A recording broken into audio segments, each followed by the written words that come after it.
បើក្នុងមួយអាទិត្យឯងខំប្រឹងលក់ផ្ទះនេះដាច់ម៉ាំងនឹងមិននិយាយឬរៀបការទៀតទេផ្ទះនឹងយ៉ាងម៉េចម៉ាក់នៅក្នុងរូបឡើងថ្មីហើយនៅខាងក្រៅឡើងចាស់រូបដែលឯងឃើញគឺ10ឆ្នាំមុនតែផ្ទះដែលឯងឃើញគឺ10ឆ្នាំក្រោយ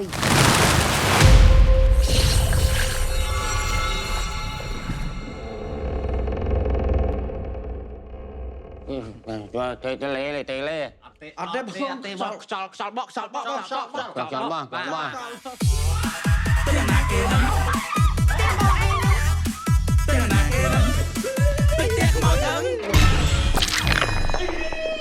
ថាខ្មោចមែន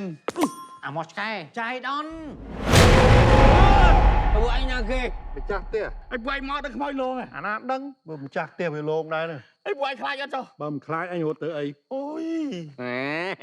គុំមិនគុំកលាច់គុំអូកាឡាគុំនិយាយសារសងបងវាចាប្រយ័ត្នពោះពេលទៅខូចផែនការរកទៅផ្លូវវិញមិនដឹងផ្លូវណាទឹកល្ញិតទឹកប្រញាប់ត្រូវលក់ផ្ទះពីមកយប់ទុំយប់ទ្រូងស្ទើស្ទះបនអត់តែមេឃភ្លឺព្រះអាទិត្យរះមកគូញ៉ាំគូឆ្លោះហត់ណាស់ព្រះ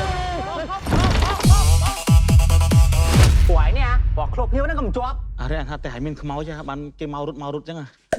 អាមកឆ្កែអញគិតថាពួកគាត់ប្រហែលជាព្រើលភ្នែកទេបងខ្លាចដែរខ្លាច